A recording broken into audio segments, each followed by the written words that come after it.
বয়স যখন 15 তখন আমার আম্মা মারা গেছেন। আব্বা সে থাকতে সামলাতে পারেন, উনি আমার মানসিক ভারসাম্য হারাই ফেলেন। সবসময় দেখতাম আম্মার ঘরে বসে থাকতো, বিছানার উপরে বসে ঘন্টার পর ঘন্টা একাকি কি যেন করতো। ওনার যে একটা ছেলে আছে, ওনার একটা মাথায় ছিল।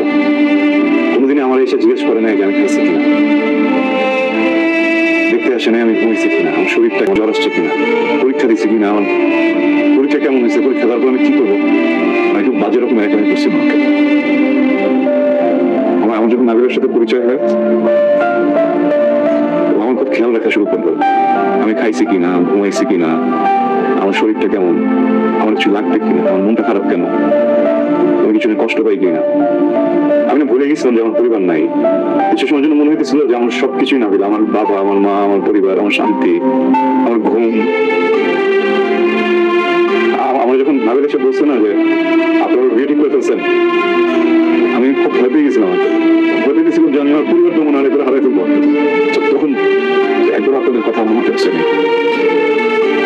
পরিবার হারানোর ভয়ে আমি খুব সেলফিশের মধ্যে একটা কাজ করে ফেলছি। আপনি আমার মাফ করে দেন।